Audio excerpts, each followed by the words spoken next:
We were considering yesterday the importance of relationship.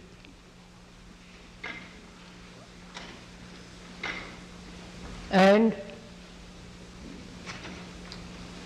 how we always live in the past, and to find out, if it is at all possible, to radically change one's way of living.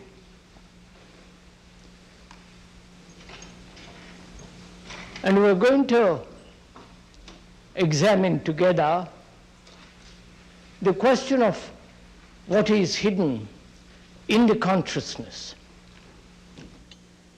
the deeper layers of the mind, which is generally called the unconscious. Because we are concerned with bringing about in ourselves and so in society a radical revolution. The physical revolution, which one is advocating all over the world at the present time, doesn't bring about fundamental change in man.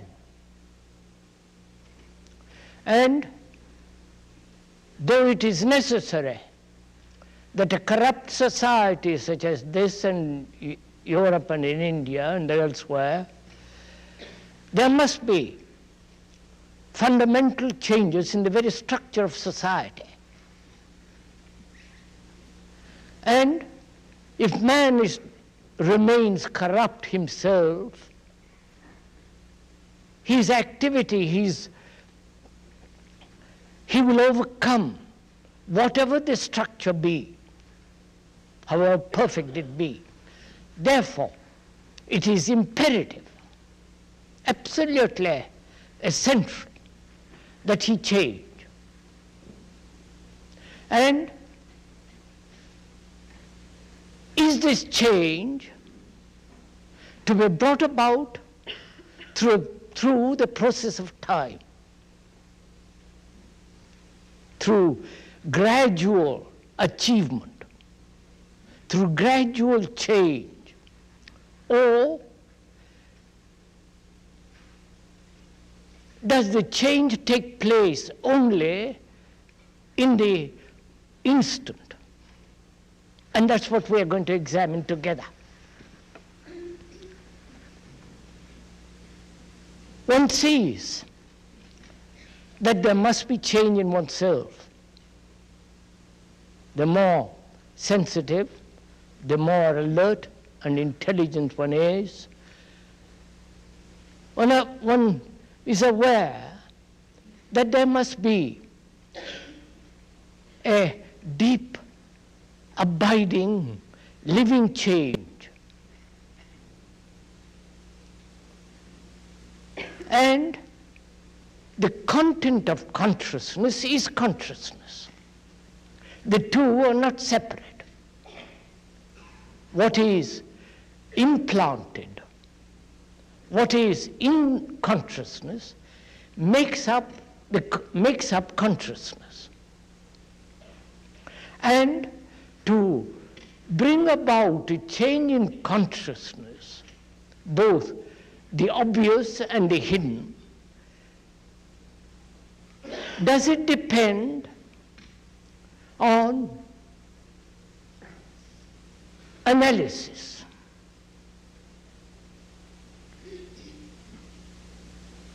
Does it depend on time? Does it depend on environmental pressure? Or is the change to take place totally independent of any pressure, of any strain, of any compulsion?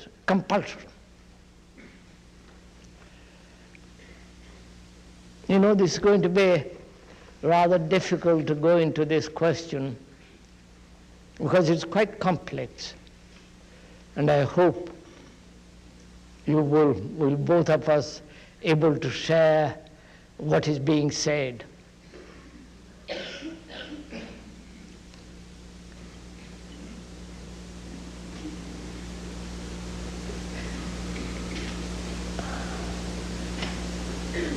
I don't know quite where to begin this whole business. Do you?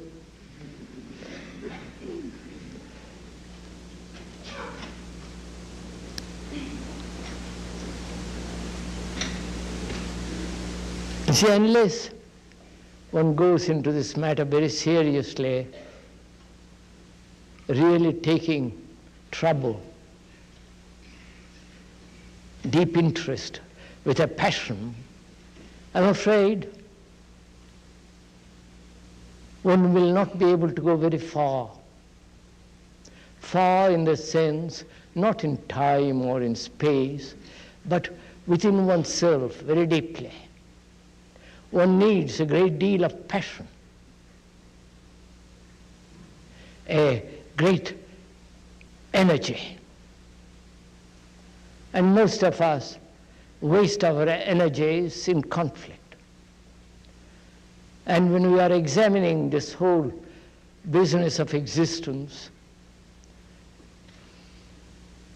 you need energy. And energy comes with the possibility of change. If there is no possibility of change, then energy wastes away. We think we cannot possibly change.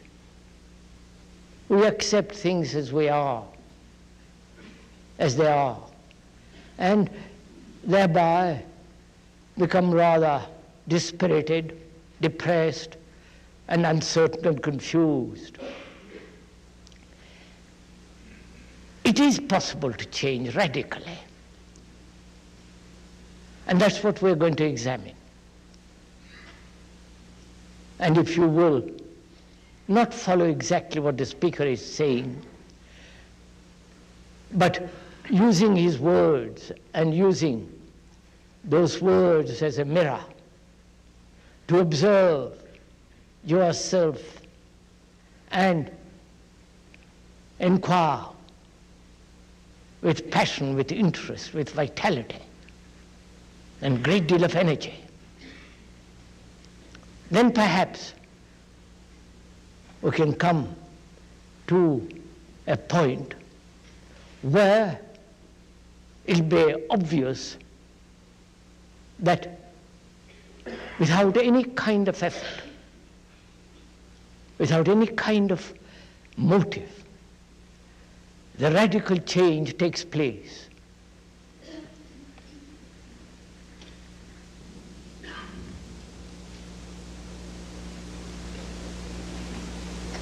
As we were saying yesterday, there is not only the superficial knowledge of ourselves, but also there is the deep, hidden content of our consciousness. And how is one to examine that? How is one to expose the whole content of it? Is it to be done bit by bit, slowly, gradually, or is it to be exposed totally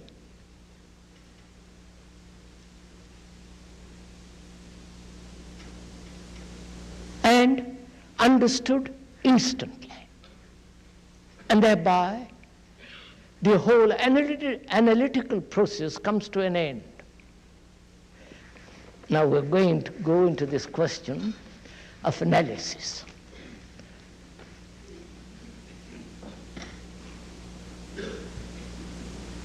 To me, to the speaker, analysis is the denial of action.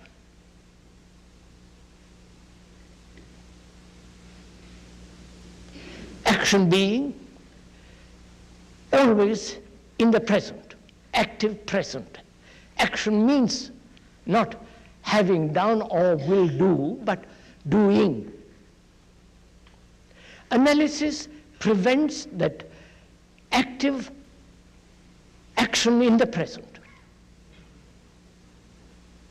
Because in analysis, there is involved time.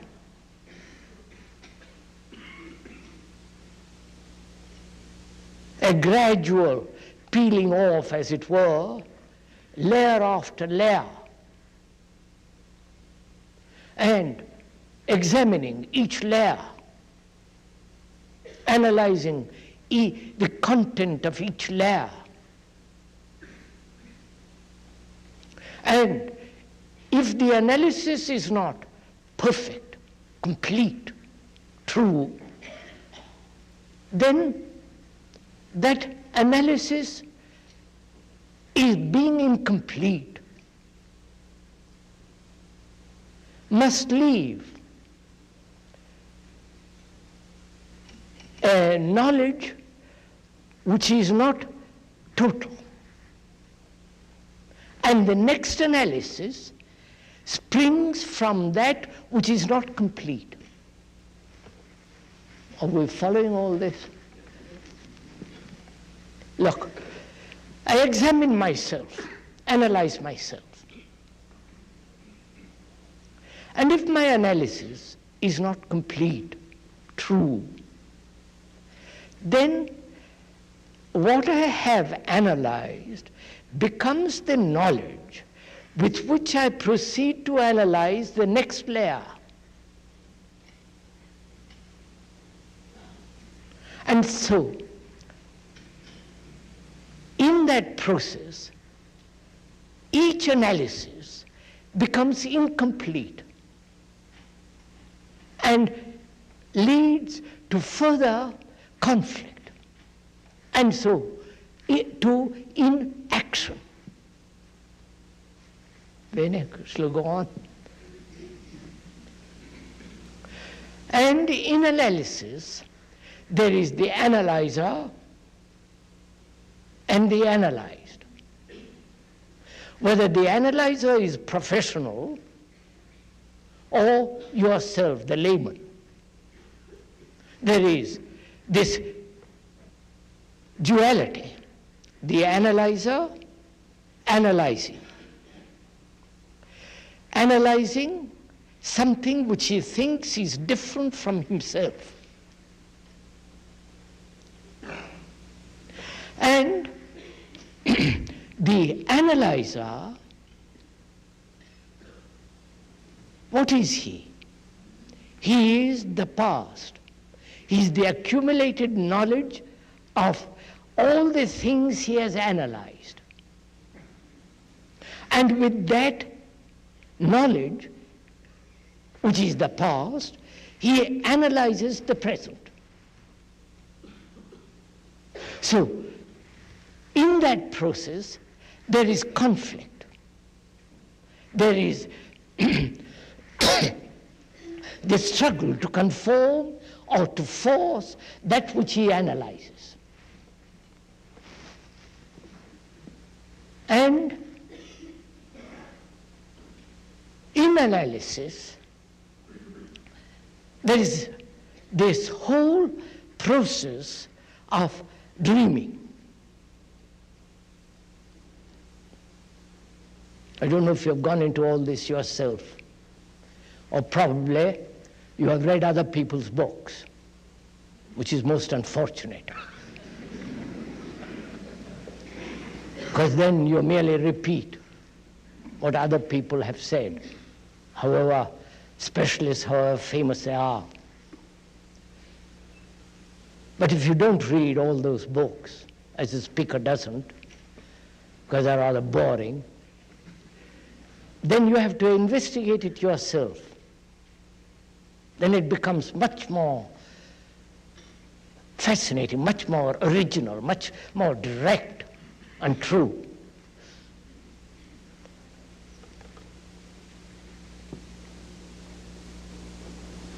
the process of analysis, there is this world of dreams. And we accept dreams as necessary, because the professionals have said, you must dream, otherwise you go mad. And there is some truth in that.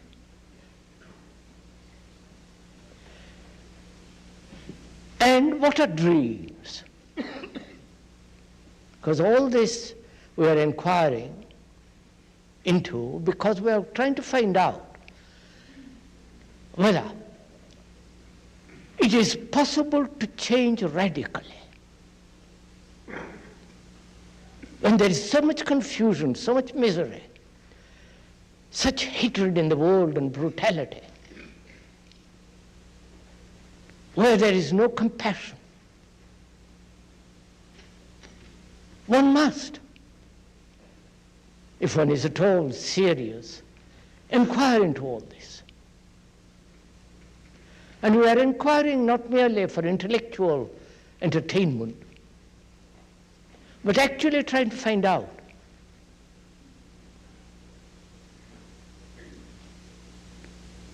if it is possible to change. And when you see the possibility of change, whatever we are, however shallow, however superficial, repetitive, imitative, if we see that there is a possibility of radical change, then we have the energy to change. And if we say it is not possible, then that energy is dissipated. So we are inquiring into this question.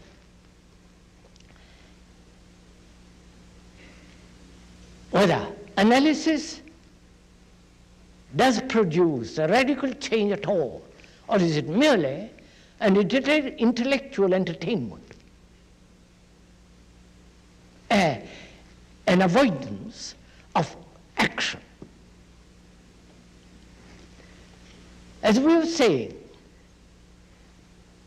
analysis implies entering into the world of dreams. And what are dreams? How does these dreams come into being?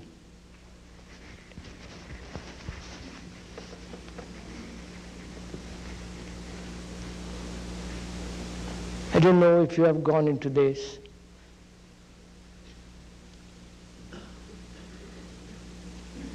If you have, you will see that dreams are the continuation of our daily life.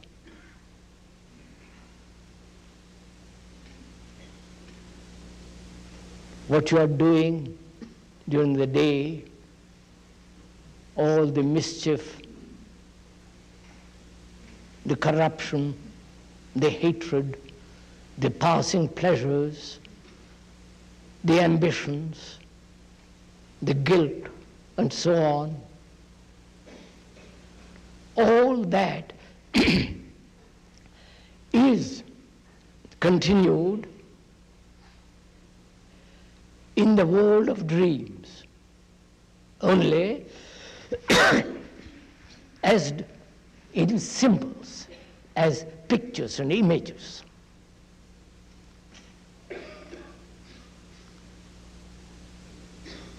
And these pictures and images have to be interpreted. And all the fuss and the unreality of all that comes into being. One never asks, why should one dream at all? One has accepted dreams as essential, as part of life. Now we are asking ourselves, if you are with me, why you dream at all? Is it possible when you go to sleep to have a mind that is completely quiet. Because it's only in that quiet state that it renews itself.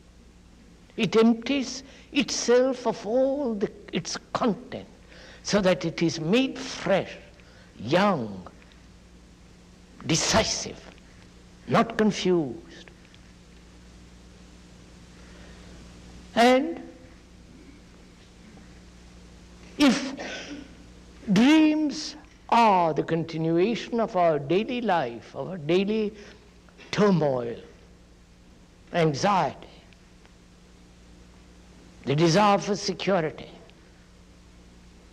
the attachments, then inevitably dreams in their symbolic form must take place. That's clear, isn't it? So when one asks, why should one dream at all? Can the brain cells be quiet? Not carry on all the business of the day.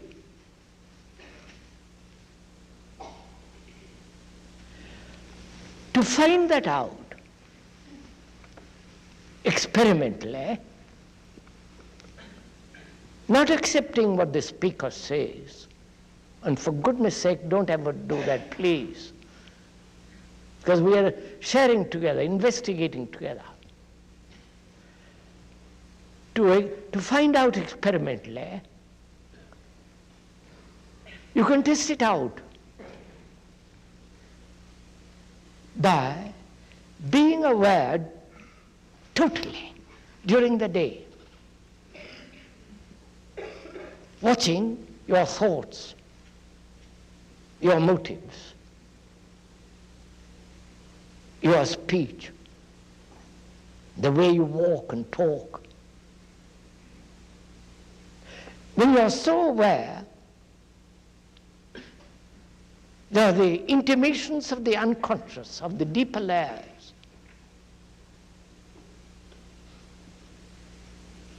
Because then you are exposing,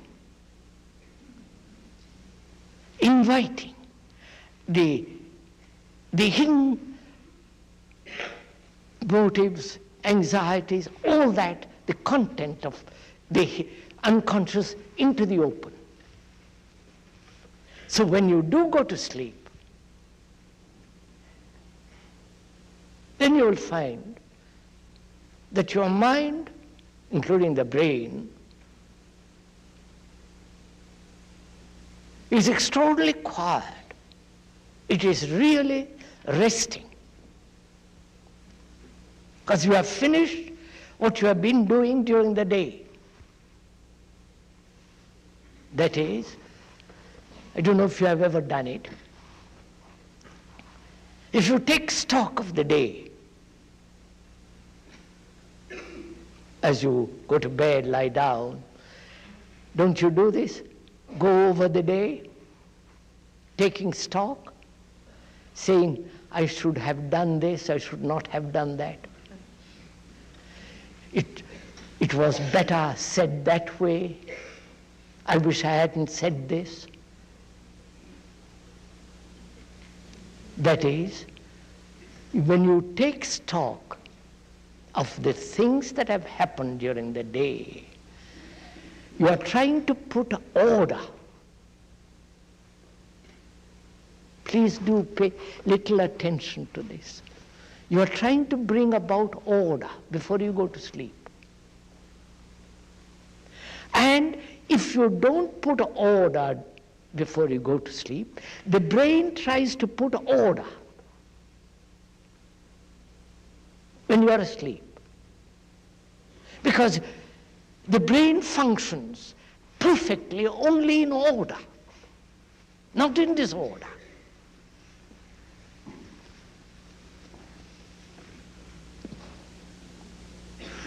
It functions most efficiently when there is complete order.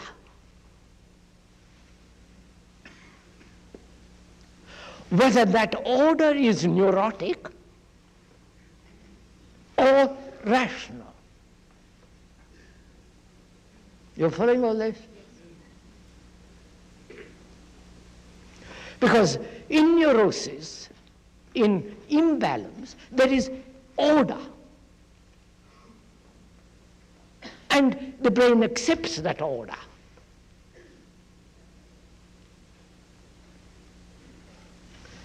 And if you take stock of everything that has been happening during the day before you go to sleep, then you're trying to bring about order, and therefore the brain hasn't to bring order while you are asleep. You have done it during the day.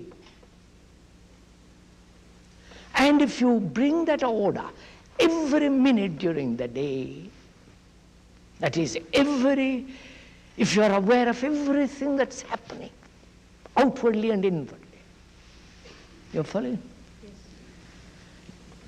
Outwardly in the sense, the disorder about you, the cruelty, the indifference, the callousness, the dirt, the squalor, the quarrels, the politicians and their chicanery, all that is happening. And your relationship with your husband, wife, with your girl or boy, aware of all that during the day, without correcting it, just being aware of it. The moment you try to correct it, you're trying to bring disorder. But if you merely observe actually what is, then what is order.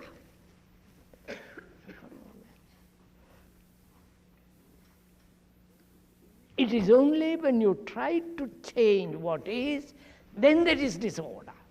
Because you want to change according to the knowledge which you have acquired. That knowledge is the past, and you are trying to change what is, which is not the past, according to what you have learned. Therefore, there is a contradiction. Therefore, there is a distortion. Therefore, there is disorder. Right? I'm following all this. I hope you are working as hard as the speaker is.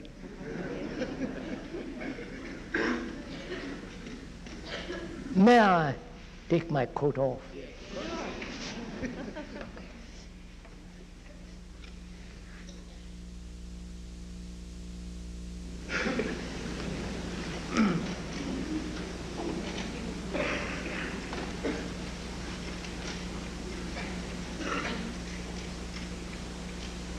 So during the day, if you are aware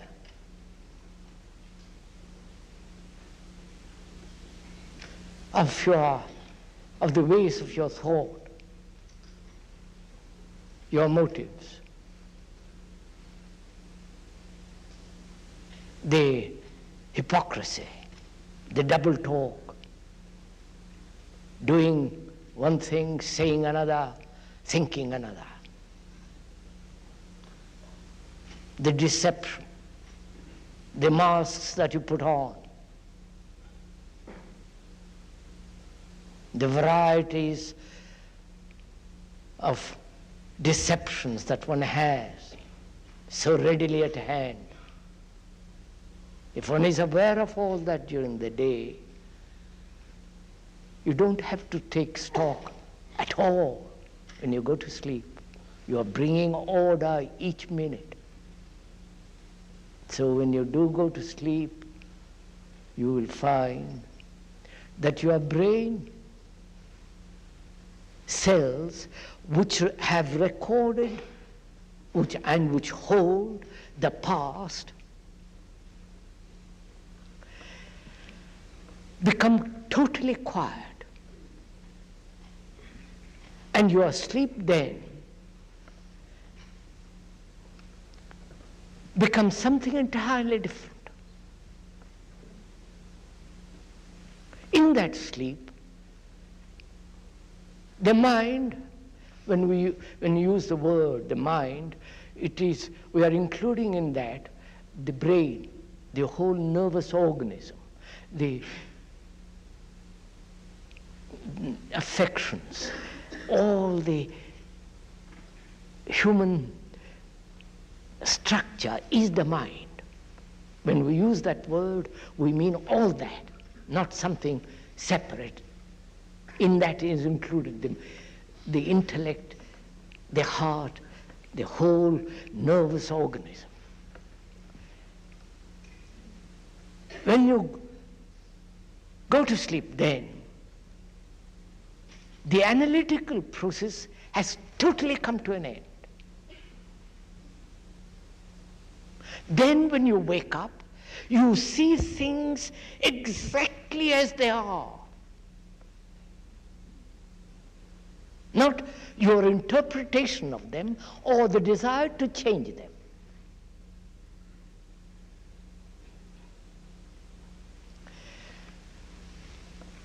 So, analysis to the speaker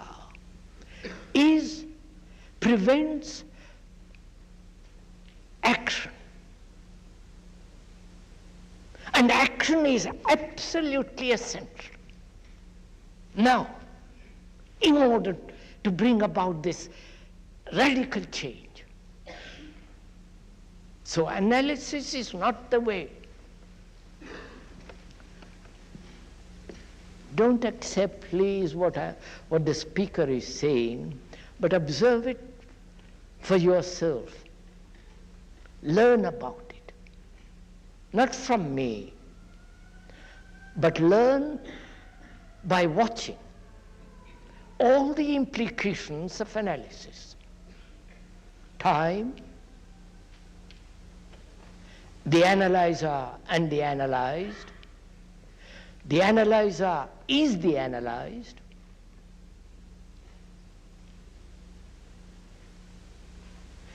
And each analysis must be complete, otherwise it distorts the next analysis.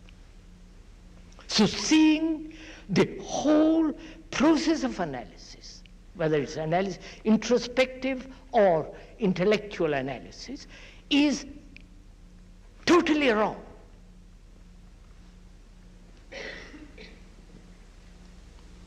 It is not the way out. It may be necessary for those who are somewhat or greatly unbalanced, and perhaps most of us are unbalanced. So, that's not the way out. So we must find a way of observing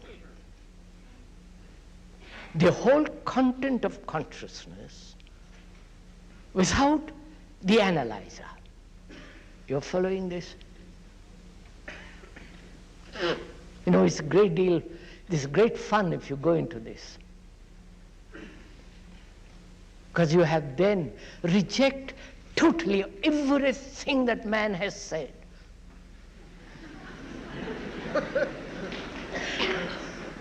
No, please don't laugh. Because then you stand alone.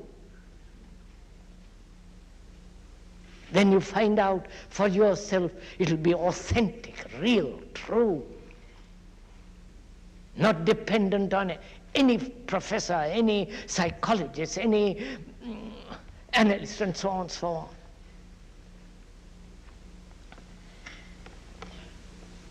So one must find a way of observing without analysis.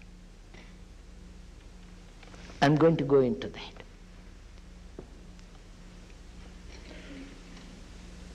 I hope you don't mind my doing all this, do you? No. This is not a group therapy.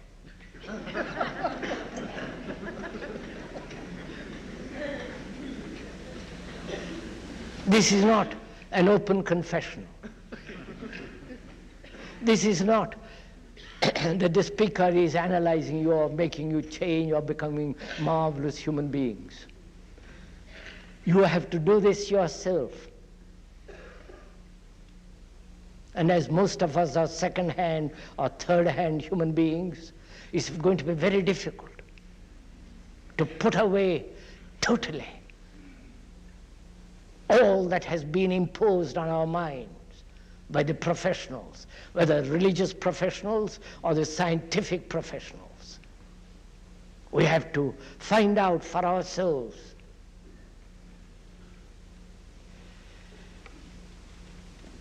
And if that analysis is not the way, and it is not, as far as the speaker is concerned, because he has logically explained it, then how is one to examine or to observe the total content of consciousness? And what is the total content? What is the content of consciousness? Please don't repeat what somebody else has said. What is your total content? Have you ever looked at it? Have you ever considered it? If you have, is it not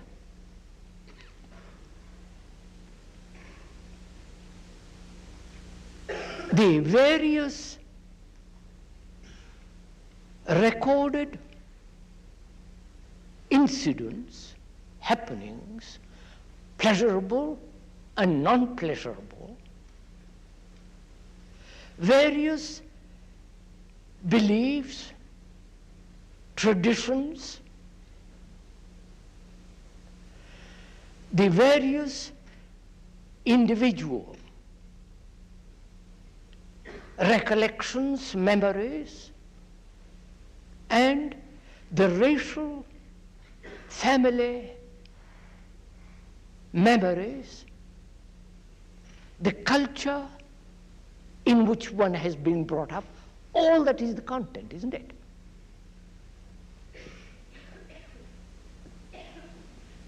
Being born in India as a Hindu, Brahmin and so on, with all its traditions and superstitions, with its dogmatism, beliefs, all that culture of thousands of years is stored up. And the incidents that take place every day, the memories, the various pains, the unhappiness, the incidents, the insults,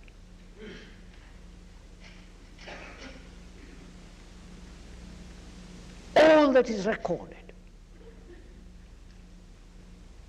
And the content of all that is my consciousness, as your consciousness. You, as a Catholic Protestant, living in this Western world with this search for more and more and more.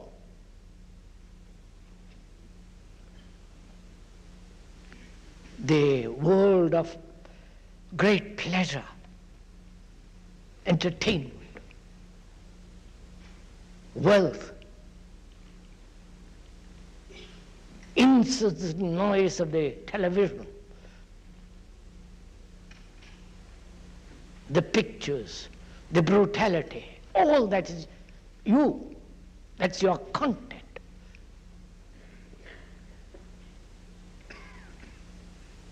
And how is all that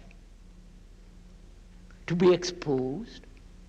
And in the exposing of it is each incident to be examined, each happening, each tradition, each hurt, each pain. You follow? One by one. Or is it to be looked at totally?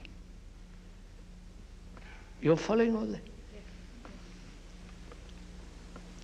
If it is to be examined bit by bit, one by one, you are entering into the world of analysis. And then there is no end to that. You will die analyzing. And giving great deal of money to those who analyze, if that's your pleasure. Or is it to be looked at totally? Now we're going to find out how to look at these various fragments, which are the contents of consciousness, totally, not analytically. Bene? We're communicating with each other.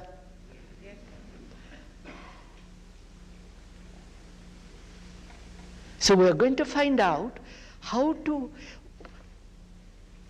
observe in which there is no analysis at all.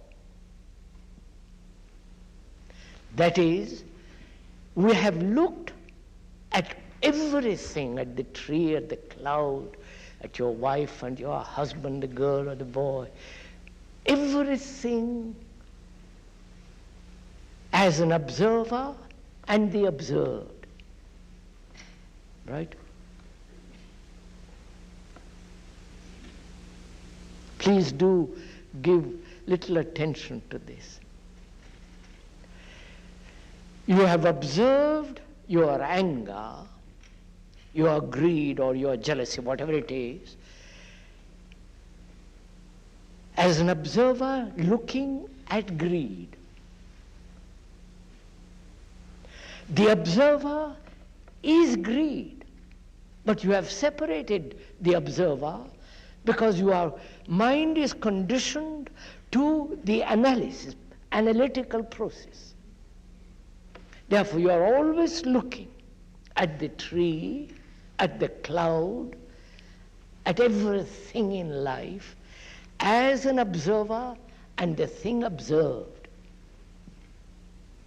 Have you noticed it? You look at your wife through the image which you have of her. That image is the observer. That image is the past. That image has been put together through time. And the observer is the time, is the past, is the accumulated knowledge of the various incidents and accidents and happenings, experiences, so on. That observer is the past, and he looks at the thing observed as though he was not of it but separate from it. Now, can you look without the observer?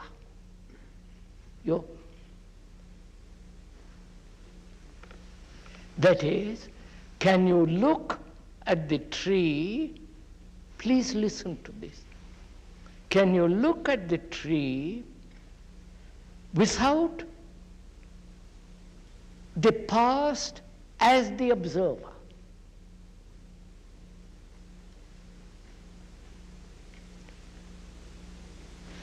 That is, when there is the observer, then there is space between the observer and the observed, the tree, right? That space is time. because there is a distance. That time is the quality of the observer, who is the past, who is the accumulated knowledge, who says that is the tree, or that is the image of my wife. Now, can you observe without the observer? That is, can you look not only at the tree, but your wife or your husband, without the image?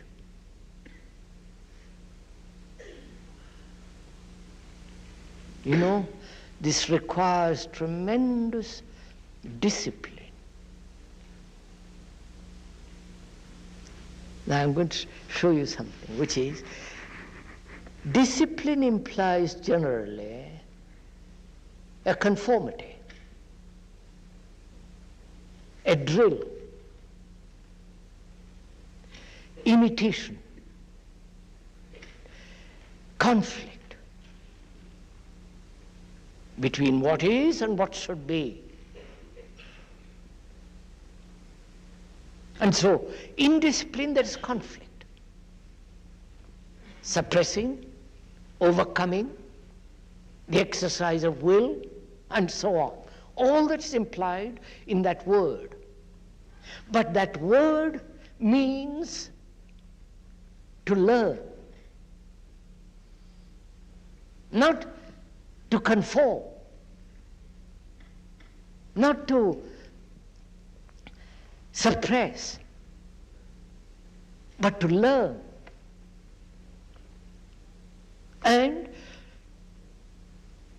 the quality of the mind that learns has its own order, which is discipline.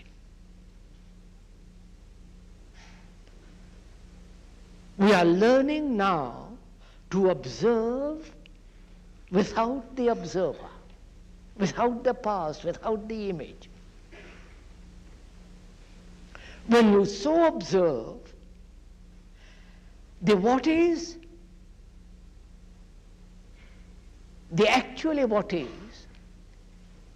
is a living thing, not a thing looked upon as a dead thing, as recognizable by the past event, by the past knowledge. Are you following all this? Look, sir, let's make it much simpler than this.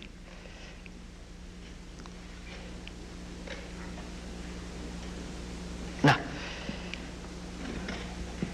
you say something to me which hurts me.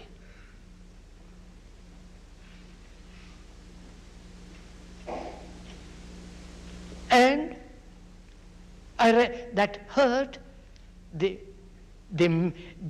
pain of that hurt is recorded.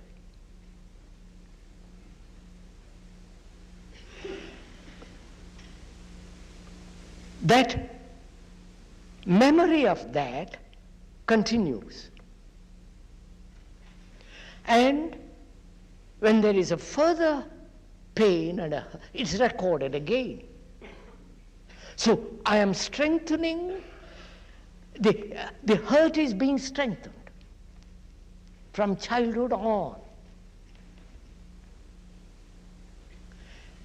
Whereas when there is pain, you say something which is painful to me, to observe it so completely that is not recorded as a hurt.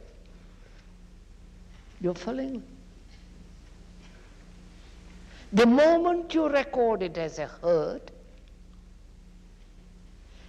that recording is continued. And for the rest of your life, you are being hurt, because you are adding to that hurt. Whereas if you observe the pain, and to observe the pain so completely without recording it is to give your total attention at the moment of the pain. You're getting on? Are you doing all this?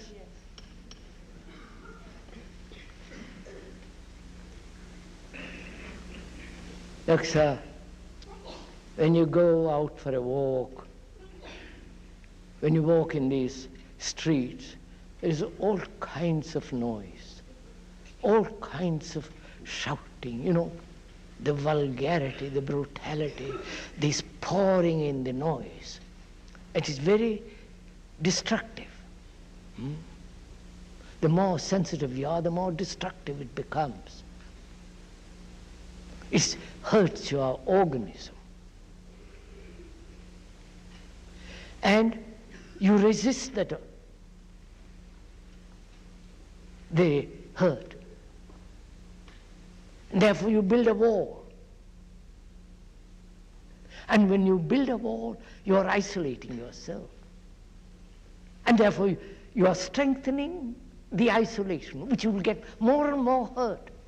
I don't know if you... So whereas if you are observing that noise, being attentive to that noise, then you will see that your organism is never hurt. So, to observe, please, if you understand this one radical principle,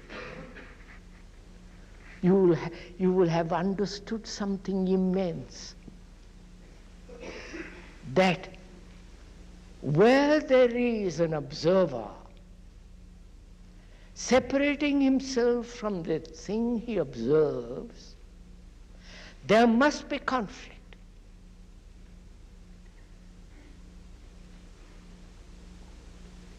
Do what you will, as long as there is a division between the observer and the observed, there must be conflict. As long as there is division, as long as there is a division between the Muslim and the Hindu, there must be conflict.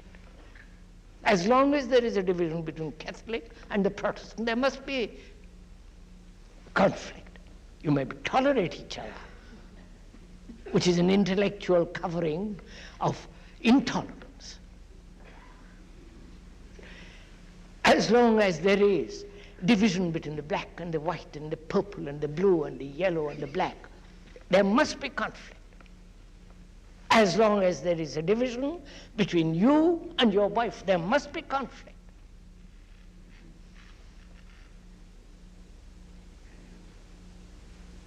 And this division exists fundamentally, basically, as long as there is the observer separate from the thing observed. As long as I say, anger is different from me, I must control anger, I must change anger, I must control my thought, I must control, change, do this. In that there is division, therefore there is conflict. Conflict implies suppression, conformity, imitation, all that is involved in that. If you really see the beauty of this, that the observer is the observed, the two are not separate. Then you can observe the totality of consciousness without analysis. Then you see the whole content of it instantly.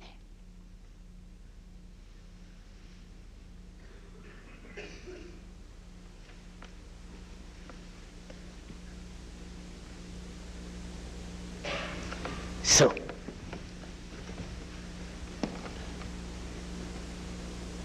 that is, the observer is the thinker.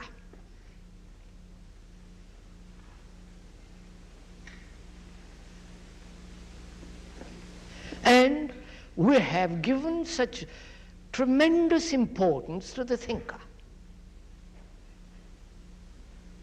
Haven't we? We live by thought.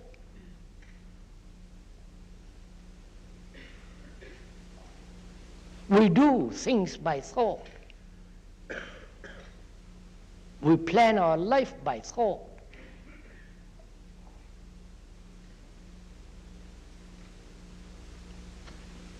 Our action is motivated by thought.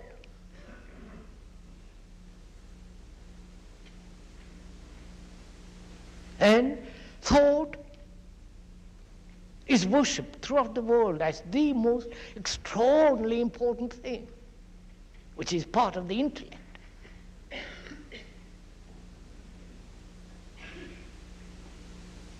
And thought, again, please follow this a little bit. Thought has separated itself as the thinker. The thinker says, these thoughts are no good, these are better. He says, this ideal is better than that ideal. This belief is better than that belief. It is all the product of thought. Thought which has made itself separate, fragmented itself as the thinker, as the experiencer. Thought has separated itself as the higher self and the lower self. In India they call it the Atman, the higher. Here you call it the soul or this or that. But it's still thought in operation. Right? That's clear, isn't it? I mean, this is logical, it is not irrational. Now I'm going to show you the irrationality of it.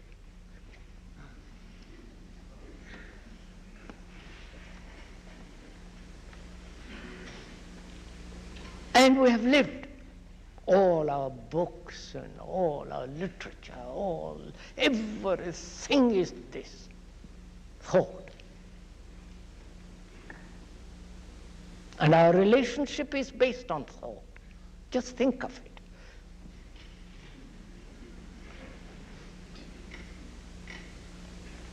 My wife, I haven't got one.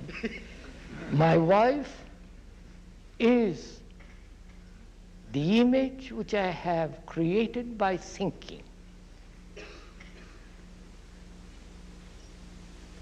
That thinking has been put together by nagging, all the thing that goes on between husband and wife.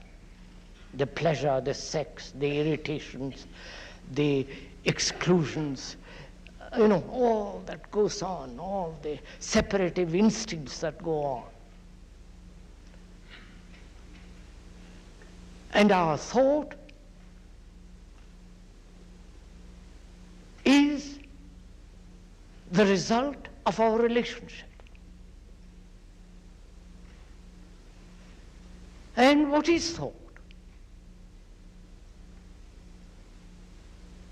If you were asked that question, what is thought?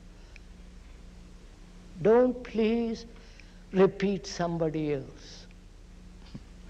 Find out for yourself.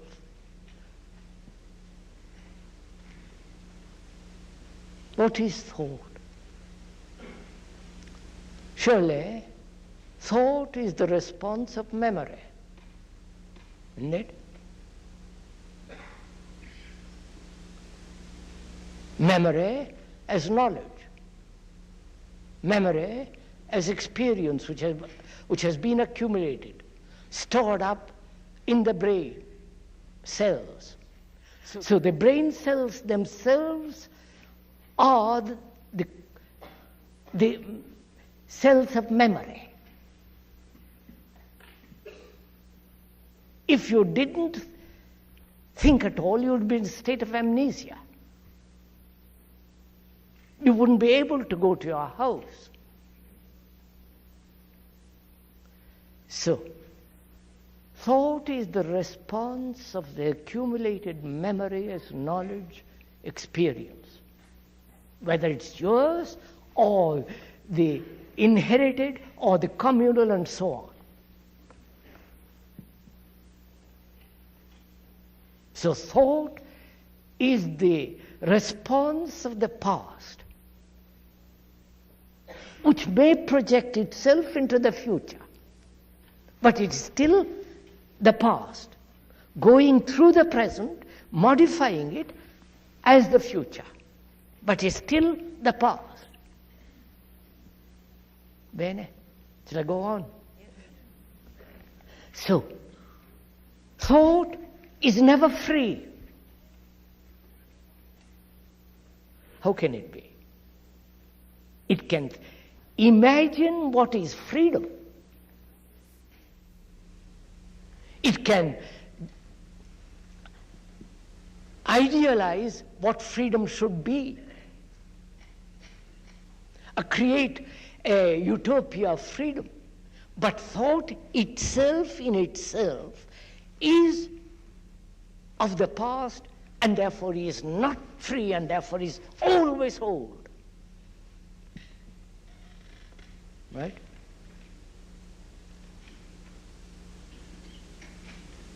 Please, it's not a question if you're agreeing with the speaker. That's a fact.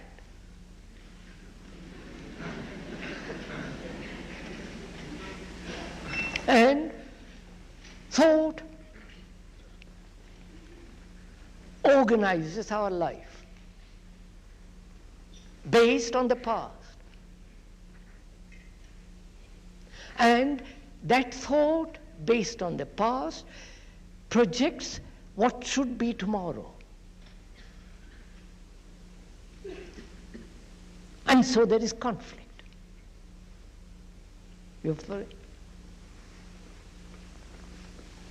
And from that arises a question, which is, for most of us, thought has given a great deal of pleasure. Right? Pleasure is a guiding principle in our life. We're not saying that it's wrong or right. We are examining it.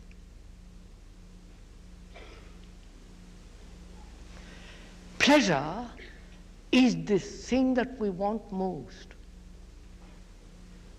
Here in this world, in the spiritual world, in the world of heaven, if you have a heaven, pleasure. Pleasure in any form. Religious entertainment, going to mass, all the circus that goes on in the name of religion, and the pleasure of any incident, whether it is of a sunset, sexual, or any sensory pleasure, is recorded and thought over. Right? So thought as pleasure plays a tremendous part in our life.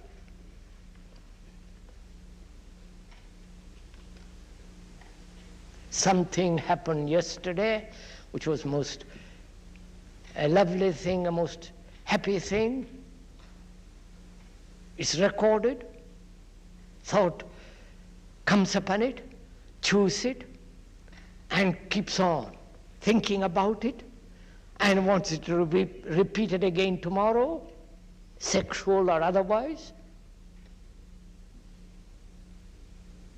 And so thought gives vitality to an incident that is over.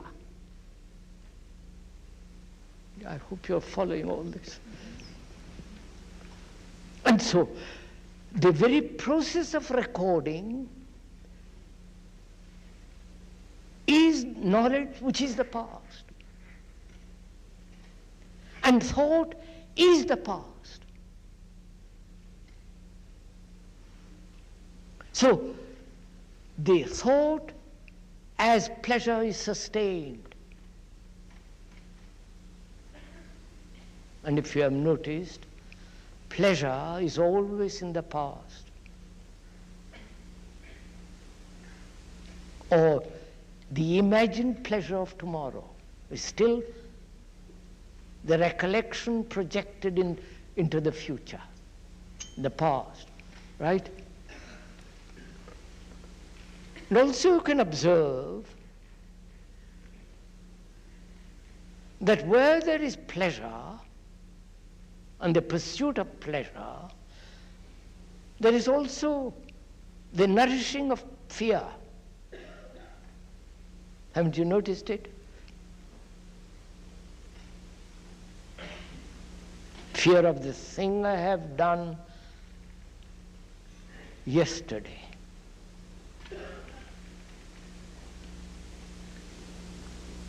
Fear of the pain of which I had, physical pain, a week ago, thinking about it sustains the fear. There is no ending of that pain when it's over, it's finished, but I carry it over by thinking about it. Right? So, thought sustains and gives nourishment to pleasure as well as to fear. Right? Thought is responsible for this. I had pleasure yesterday and I wanted to repeat it again tomorrow. I have done something, or I had pain, physical pain, and I mustn't have it again, it's too awful. I think about it. Fear not only of the present, of the future. Fear of death, fear of the unknown, fear of, so many fears. Fear of not fulfilling, fear of not being loved, wanting to be loved. All the machinery of thought. So there is the rationality of thought and the irrationality of thought. Right? Are you following? There must be exercise of thought in doing things. Technologically, in the office, when you cook and when you do this, wash dishes, knowledge must function perfectly. There is the rationality, the logic of thought in action, in doing. But also, thought becomes totally irrational when it sustains as pleasure or fear. And yet thought says, I cannot let go my pleasures. And yet thought knows, if it is at all sensitive, aware, that there is pain coming with it. So, to be aware of all the machinery of thought, the complicated, subtle movement of thought. And it's not difficult. It really is not at all difficult. Once you say, I must find out a way of living that is totally different. A way of life in which there is no conflict. If that is the real demand, as your demand for pleasure, if that is your insistent, passionate demand to live a life inwardly and outwardly in which there is no conflict whatsoever, then you will see the possibility of it. As we have explained, conflict exists only when there is division between me and the not me. When I am a Hindu and you are a Christian, communist, social, you follow the racket that goes on in this world. Then if you see that, not verbally or intellectually, because that's not seeing, but when you actually realize that there is no division between the observer and the observed, between the thinker and the thought, then you see, observe actually what is. And then when you see actually what is, you have already beyond it. You don't stay with what is. You stay with what is only when the observer is different from the what is. You're getting this?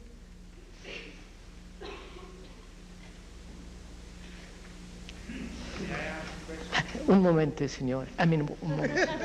One moment. A moment, sir. I don't know what the time is, we'll ask. But just see this, sir. It's rather complex, but quite simple, really. Beg pardon? Could you repeat the last part, please, again? Could I repeat the last part again? I don't know what I said. Sorry, I'm not, please don't laugh, sir. I'm not putting this on. I really forgotten what I've said. I'll repeat it differently. I'll say it differently. See, we have divided life as the me and the not me, we and they.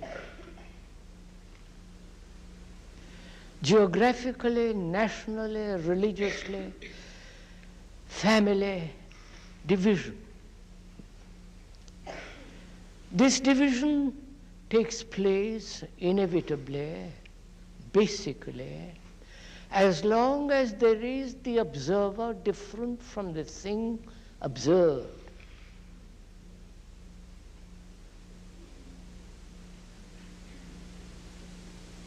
When I look at myself as an observer different from the thing observed, then what is, I want to change.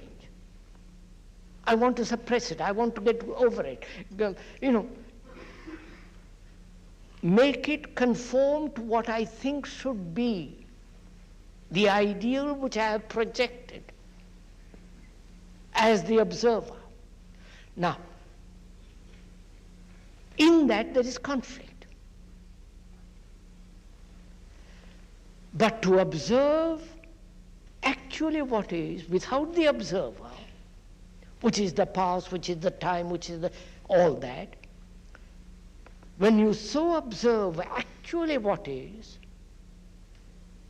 the what is has undergone a tremendous change. Because it's no longer what is, what you thought what is. It is something totally new. Look, I'll show it in a minute. Need I go give examples? I'm not good at giving examples. You see this, don't you? We understand each other?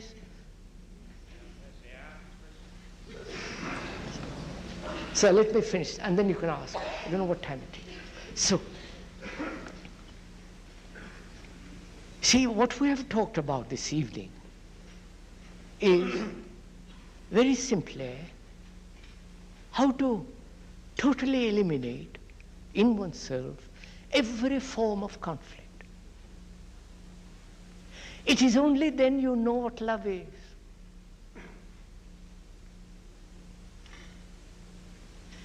And this can only take place when you can observe the total content of yourself, non-analytically.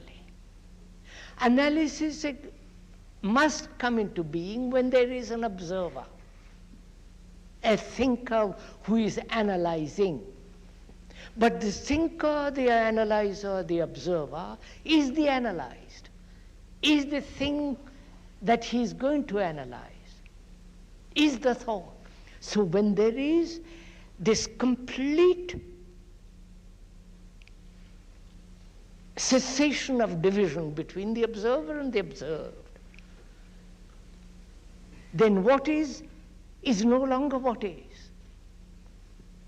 You've gone beyond, the mind has gone beyond it. Right, now sir, proceed. What's the question?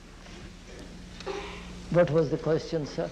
I think I follow what you're saying about the separation between the observer and the observed. I was wondering, what do I do when I get up in the morning realizing that I observe and there is the object that I observe. I am the observer and there is the object that I observe. What do I do to change that? I'll show it to you. I understand Actually, I can understand what you're saying, but I don't know what to do. I understand the question, sir. Is this what you're saying? I wake up in the morning,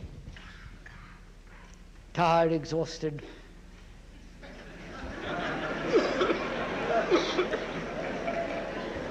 I don't know why you laugh. Lazy. And I observe. And I don't want to get up and do all the routine. What am I to do? Is that the question, sir? That is not exactly the way that I necessarily feel when I wake up in the morning. I see the separation between wanting to observe the object and yet being identified with the situation. I do not know how.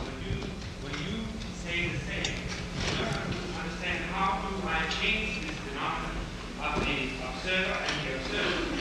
How do I change it? No, sir. No, sir. I just agree with you and say, yes, this is true. No, But sir. somehow I have to do something. Quite right, sir. That is, sir. There is no identification at all. You can't, when you identify yourself with the observed, it is still the pattern of thought, isn't it? Precisely. Agreed. That's why. How do I get out of that? I'm going to...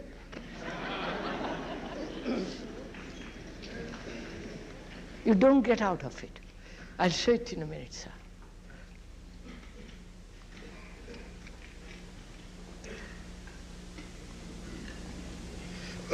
So do you see the truth that the observer is the observed? The truth of it, the fact of it, the logic of it.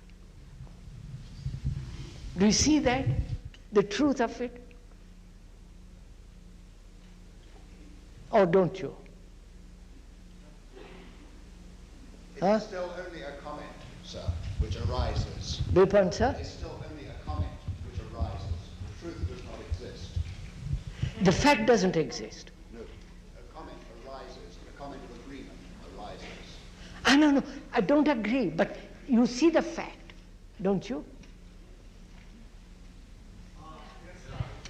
No, wait a minute, sir, this is really, please, don't agree or disagree, just this very serious thing, because you see, I wish I could talk about meditation, but not now. This is implied in this, you see. Just a minute, sir, let me finish this. See the importance of this. You know, the truth that I am anger, not I am different from anger. That's the truth, isn't it? That's a fact, isn't it? I am anger, not I separate from anger. When I am jealous, I I'm jealous, not that I am different from jealousy. I make myself separate from jealousy because I want to do something about jealousy. Sustain it, or get rid of it, or rationalize it, or get bored with it, whatever it is. But the fact is, the me is jealous. That's a fact, isn't it? Now, how am I to act when I am jealous? Right? When me is jealousy, before I thought I could act.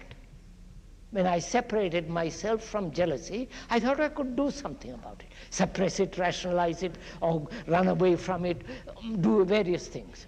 I thought I was doing something. Here, I feel I am not doing anything. Right? That is, when I say, I am jealousy, I feel I can't move. Right? Isn't that right, sir? Yes. Now, I'm going to show you, when you have said, I will show it to you.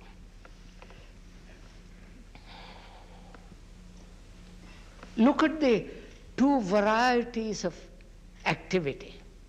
The action which takes place when you are different from jealousy, which is the non-ending of jealousy.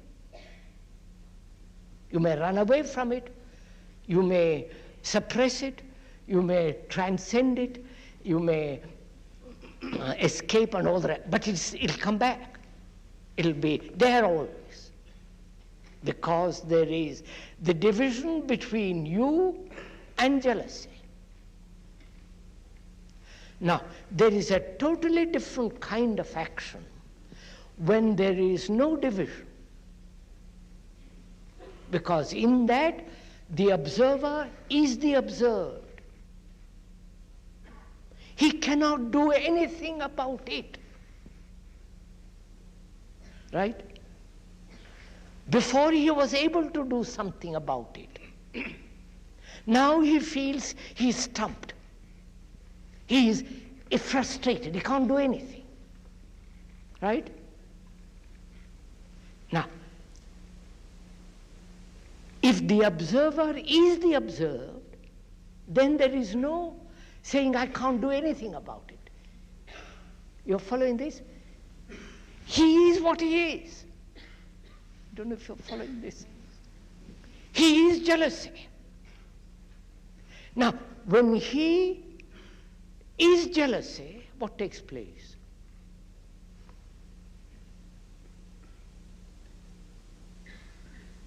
Go on, sir. Look at it. No, do look at it. Do look at it for a minute. Look at it. Take time. When I realize I am different from my jealousy, then I feel I can do something about it. And in the doing of it, there is conflict. Here, in the other side, when I realize the truth of it, that me is jealousy, the observer is the observed, then what takes place? There is no conflict. Then what takes place? The element of conflict comes to an end, doesn't it? There is no conflict. The element of conflict ceases. Here, conflict exists. Here, conflict doesn't exist. So conflict is jealousy. You've got it?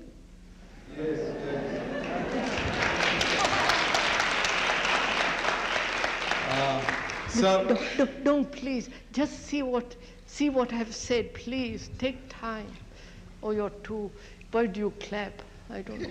may I ask a question? Sir, wait a minute, sir. Please, sir. There was conflict. And conflict has been part of my life. I've lived with conflict. From the moment I'm born till I die, I know nothing but conflict. Here, when the observer is the observed, the thinker is the thought, then there is no conflict. When there is no conflict, there is no jealousy. You don't have to. Jealousy is conflict, isn't it?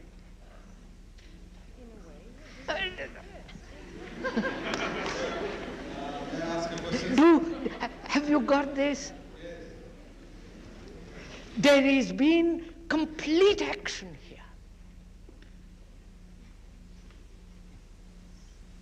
An action in which there has been no effort at all. Therefore it's complete, total. It will never come back.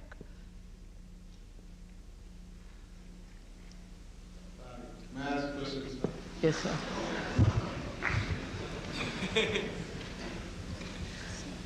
Wait a minute.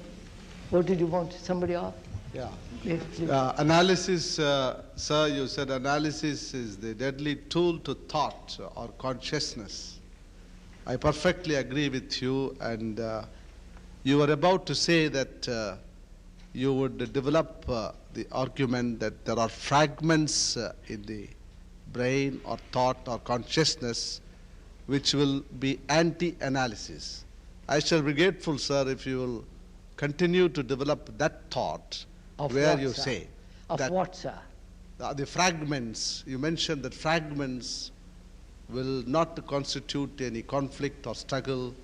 They will sort of be anti-analytical and will... Sir, you're repeating something.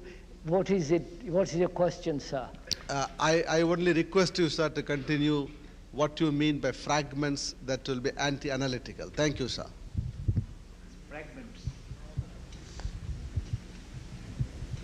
I've just explained, sir. There must be fragmentation when there is the observer and the observed at two different things. My Lord, I've explained it. No? Sir, look, this is not an argument. This is nothing to develop. I have gone into it fairly thoroughly. We can spend, of course, lots more time because the more deeply you go into it, the more there is. But,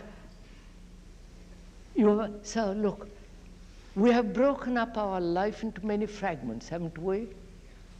The scientist, the businessman, the artist, this, the housewife, and so on, so on. What is the basis of this fragmentation? What is the root of this fragmentation? The root of this fragmentation is the observer and the observed. He breaks it up. He breaks up life. I am a Hindu and you're a Catholic. You're not you. I am a communist, you are a bourgeois. You follow? So there is this division all the time going on. And I say, why is there this division? What causes this division? Not only the external economic social structure, but much more deeply, what causes this division? This division is brought about, this fragmentation, the me and the not me, right? The me that want to be superior, the more famous, the ambitious, the greater, the more. And you, different. So, the me is the observer. The me is the past, which divides the present as the past and the future. So, as long as there is the observer, the experiencer, the thinker, there must be division. I showed we explained together with that. When there is division, there is jealousy, conflict with jealousy. And so sustained conflict in jealousy. Where there is the observer is the observed, conflict ceases. And therefore jealousy ceases. Because jealousy is conflict.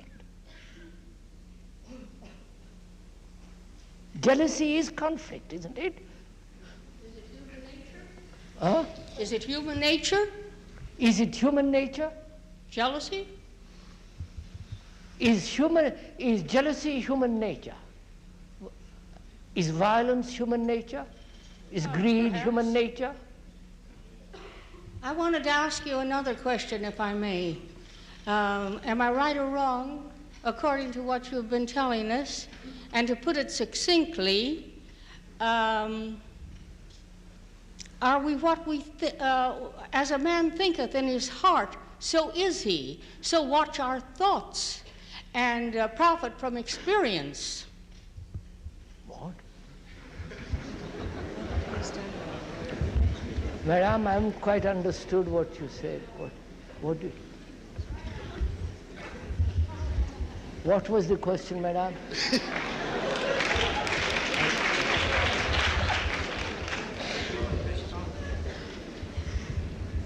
Did you say something to me? Yes, madam. Well, as a man thinketh in his heart, so is he. We should watch our thoughts, shouldn't we? And profit from our past experience? That's just what I was saying. As you think you are. That's just it. As you think, what you think you are.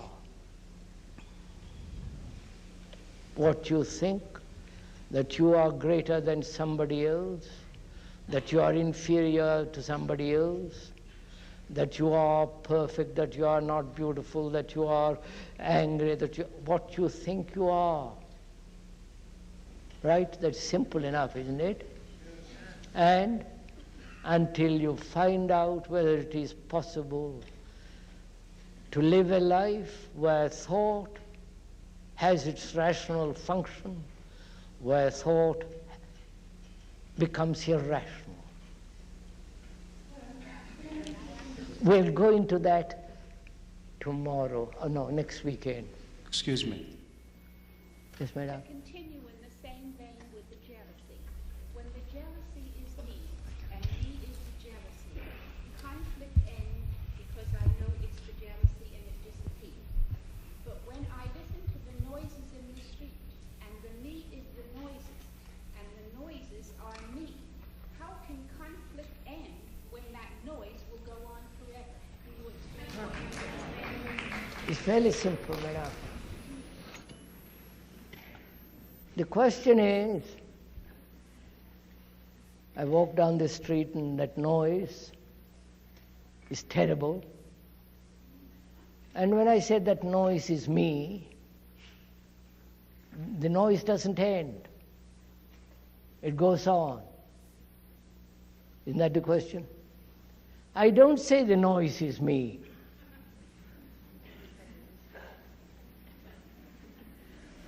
I don't say the cloud is me, or the tree is me. Why should I say the noise is me? No, please don't laugh. I don't know why you laugh about this silly thing. We pointed out just now, that if you observe, if you say, I listen to that noise, listen completely, not with resistance, then that noise may go on forever. It doesn't affect you. The moment you resist, that is, you as separate from the noise, not identify yourself with the noise. I don't know if you see the difference. So look, the noise goes on. either can cut myself off from it by resisting it, putting a wall between myself and that noise. And what takes place? When I resist something, what takes place? There's conflict. Isn't there? Now, can I listen to that noise without any resistance whatsoever? Yes, if you know that the noise might stop in and out. No, no. No, that's part of your resistance still. Does that mean that I can listen to the noises in the street for the rest of my life with the possibility I might become deaf and it will disappear? That's the point. No. Listen, madam, I'm saying something entirely different. We are saying as long as there is resistance, there must be conflict. Whether I resist my wife or my husband, whether I resist the noise of a dog barking, or the noise in the street, there must be conflict. Now, how to listen to the noise without conflict? Not whether it will go on indefinitely, hoping it will come to an end, but how to listen to the noise without any conflict. That's what we are talking about. You can listen to the noise when the mind is completely free of any form of resistance. Not only to the noise, but to everything in life. To your husband, to your wife, to your children, to the politician, to listen. Therefore, what takes place? Your listening becomes much more acute. You become much more sensitive. And therefore, noise is only a part. It isn't the whole world. So the very act of listening is more important than the noise. So listening becomes the important thing and not the noise. I think so. I better stop now. It's 7:10. Please.